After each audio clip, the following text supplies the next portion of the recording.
Iran का खजाना भरेगा क्या चाइना? ईरान की मदद करने कौन कौन आ रहा है? अब ईरान को सपोर्ट करने के लिए चाइना आगे आ गया है और ईरान का खजाना अब चीन भरेगा। जबरदस्त प्लानिंग भी हो गई है। नेतन्याहू ट्रंप की अब आफत आने वाली है।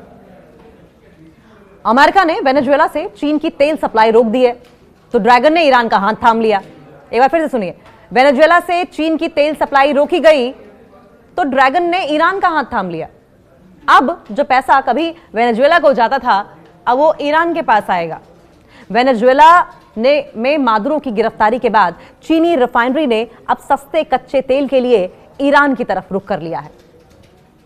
चीन के इस कदम से अमेरिकी सैंक्शंस के बावजूद इसके कि अमेरिका ने बैन लगा रखा है, प्रतिबंध लगा रखे हैं, अमेरिकी लेवीज के बावजूद ईरान की कमाई बढ़ेगी, जिससे ट्रंप और नेतन्याहू की टेंशन तय है कि बढ़ने वाली है।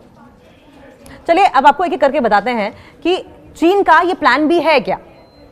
अमेरिका ने वेनेजुएला में बड़ा खेल करते हुए निकोलस मादुरो को गिरफ्तार तो कर लिया और वहां के तेल पर अपना कब्जा भी जमा लिया, लेकिन चीन ने इसका ऐसा तोड़ निकाला है जिससे अमेरिका और इजराइल की टेंशन बढ़नी तय मानी जा रही है।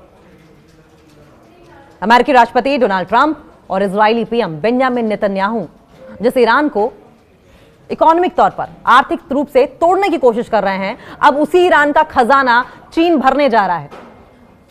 चीन की इंडिपेंडेंट रिफाइनरीज ने अब वेनेजुएला के तेल की भरपाई के लिए ईरान की तरफ रुख करने की पूरी तैयारी कर ली है और अब अमेरिका और इजराइल कुछ नहीं कर पाएंगे, हाथ पर हाथ धरे बैठे रह जाएंगे, दूर से देखते रह जाएंगे। दरअसल अमेरिका ने वेनेजुएला की नई सरकार के साथ डील कर ली है। वहां का कच्चा तेल अब अमेरिका जाएगा।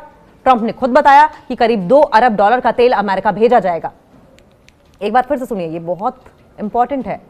अमेरिका ने वेनेजुएला की नई सरकार के साथ डील कर ली है। लगभग 18.6% दुनिया भर का तेल सिर्फ और सिर्फ वेनेजुएला में ही है। सबसे ज्यादा वेनेजुएला में है और उसके बाद कहीं तीसरे नंबर पर ईरान आता है, दूसरे नंबर पर सऊदी अरब आता है। तो अमेरिका ने वेनेजुएला से डील कर ली कि वहां का कच्चा तेल अब अमेरिका जाएगा। ट्रंप ने खुद बताया कि करीब $2 अरब का तेल अमेरिका भेजा जाएगा और इसका सीधा असर क्या होगा? चीन पर पड़ा है इसका सीधा असर, क्योंकि चाइना वेनेजुएला से भारी मात्रा में सस्ता तेल खरीदता था। अब चीन के पास ऑप्शन क्या है? चीन कहां रुकने वाला है? चीन रुकने वालों में से नहीं है। मार्केट के जानकार, मार्केट के एक्सपर्ट्स और ट्रेडर्स ने खुलासा किया है कि वेनेजुएला से तेल सप्लाई बंद होते ही चीनी रिफाइनरीज ने अपना पूरा फोकस ईरान और रशिया पर शिफ्ट कर दिया है। ईरान में भी तेल है, रशिया में भी तेल है, अब ईरान और रशिया पर फोकस शिफ्ट हो गया। और सबसे बढ़िया बात यह है, सबसे इसमें गौर करने वाली बात यह है कि ट्रंप की चाल जो है वो उन्हीं पर भारी पड़ गई है। स्पार्टा कमोडिटीज की एनालिस्ट हैं जून गो। इनका यह कहना है कि वेनेजुएला का जो पूरा ड्रामा था वो चाइना की प्राइवेट रिफाइनरीज को चोट पहुंचाएगा, लेकिन बाजार में रूसी और ईरानी तेल की भरमार है। तो एक तीर से जो कई निशाने साधना चाह रहे थे डोनाल्ड ट्रंप, वो सारे तीर उन्हीं को आकर लगते हुए दिखाई दे रहे हैं, क्योंकि रशिया और ईरानी तेल की भरमार है मार्केट में और इसलिए चाइना को क्योंकि डरने की जरूरत ही नहीं है। वो बस अपना सप्लायर बदल लेंगे, कुछ नहीं बिगड़ेगा उनका। और यही बात ट्रंप और नेतन्याहू को परेशान कर सकती है। बौखलाएंगे डोनाल्ड ट्रंप, फड़फड़ाएंगे डोनाल्ड ट्रंप, लेकिन करेंगे क्या? कर भी क्या सकते हैं? चाइना उनके पहुंच की बात नहीं है। अमेरिका ने वेनेजुएला से चीन का पत्ता तो काट दिया, लेकिन अनजाने में उसने चीन को ईरान की झोली में डाल दिया। ट्रंप ने सोचा ही नहीं था कि ईरान की इतनी बड़ी मदद हो जाएगी, वो भी ऐसे समय में जब अमेरिका ईरान को बार बार दबाने की कोशिश कर रहा है। अंदाजा नहीं था कि ईरान की झोली भरेगी, ईरान का खजाना भर जाएगा। अपनी ही खोदे हुए गड्ढे में बार बार डोनाल्ड ट्रंप गिर जाते हैं, अपने ही बुने हुए जाल में फंस जाते हैं। और अब की बार भी यही हुआ, ईरान माला माल होगा और अमेरिका देखेगा। अब चीन जो पैसा वेनेजुएला को देता था वो पैसा ईरान के पास जाएगा। ईरान पर सैंक्शंस लगाकर उसे कमजोर करने की अमेरिकी कोशिशों को इससे एक बड़ा झटका लगने वाला है और उसके जिम्मेदार डोनाल्ड ट्रंप खुद है।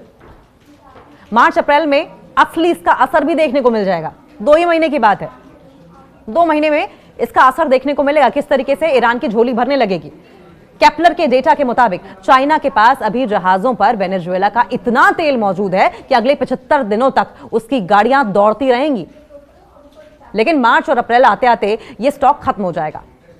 केपलर की सीनियर एनालिस्ट जू मुयू के मुताबिक ठीक इसी समय चीनी रिफाइनरीज पूरी तरीके से ईरानी और रूसी तेल पर शिफ्ट हो जाएंगी। यानी कि अपना स्टॉक तो चाइना के पास है ही और बैकअप प्लान भी है। कनाडा और इराक भी अब इस कतार में है, लेकिन ईरान सबसे आगे है। हालांकि चीन के पास कनाडा, ब्राजील और इराक से तेल लेने का ऑप्शन भी है। समझिए, चाइना के पास ऐसा नहीं कि सिर्फ ईरान ही एक ऑप्शन है। हालांकि वो खरीदेगा ईरान से, उसके पास कनाडा का ऑप्शन है, ब्राजील का ऑप्शन है, इराक का भी ऑप्शन है। कनाडाई तेल पर भी छूट मिल रही है क्योंकि अमेरिका में मांग कम होने की उम्मीद है। लेकिन चीन के टीपॉट रिफाइनरीज के लिए ईरानी तेल की केमिस्ट्री और इकोनॉमिक्स सबसे ज्यादा फिट बैठती है और इस लिहाज से Iran is the best option. कुल मिलाकर वॉशिंगटन ने सोचा था कि वेनेजुएला पर कब्जा करके वो सप्लाई चेन अपने हाथ में ले लेगा, लेकिन ड्रैगन ने अपनी नई प्लानिंग से ईरान की चांदी चांदी कर दी है।